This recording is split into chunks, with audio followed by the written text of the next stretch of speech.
వీక్షకులకి నమస్తే. ఈరోజు నేను ఆకాకరకాయతో మసాలా వేసి మంచి గ్రేవీ టెక్స్చర్ వచ్చేలాగా కూరని తయారు చేసి చూపించబోతున్నాను.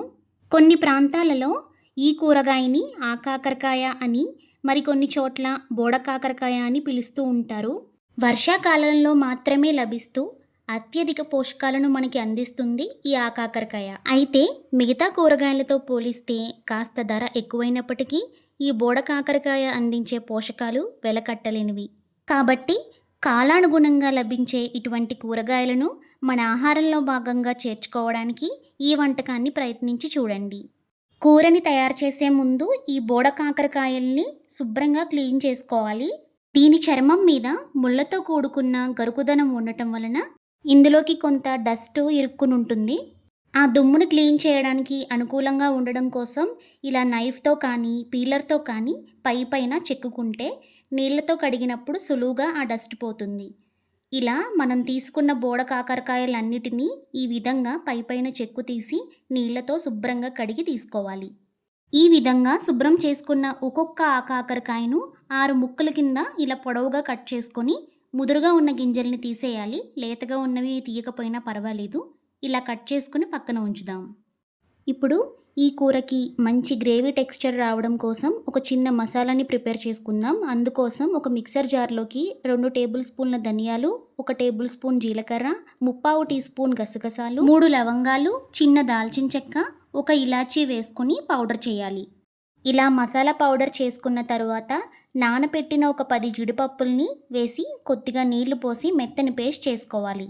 నా దగ్గర ఉన్న మిక్సర్ జార్ కొంచెం పెద్ద సైజ్ అవ్వడం వలన నేను ఎక్కువ క్వాంటిటీలో మసాలా తయారు చేసుకున్నాను. ఇందులో నుండి నేను తగినంత మాత్రమే కూరలోకి ఉపయోగిస్తాను. మిగిలిన మసాలా పేస్ట్ని 4-5 రోజుల పాటు ఫ్రిడ్జ్లో స్టోర్ చేసుకొని వేరే మసాలా కర్రీస్లోకి ఉపయోగించుకోవచ్చు.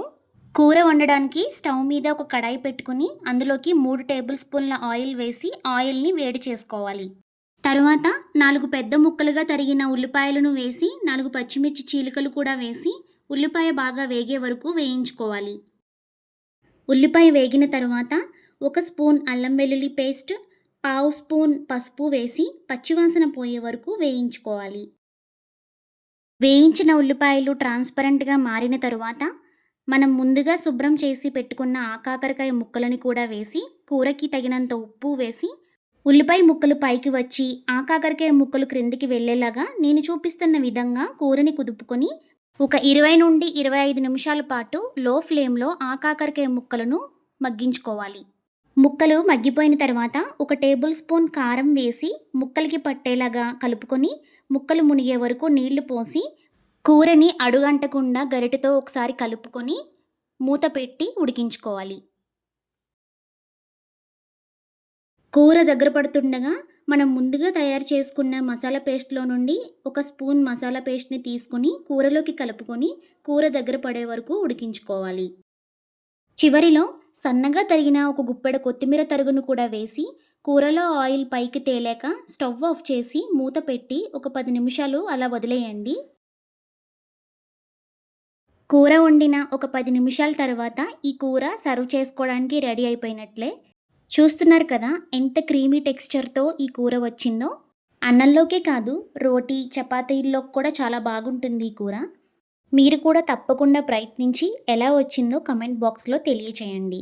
అలాగే నా ఛానల్ని ఇంతవరకు సబ్స్క్రైబ్ చేసుకోనట్లయితే వెంటనే సబ్స్క్రైబ్ చేసుకోండి.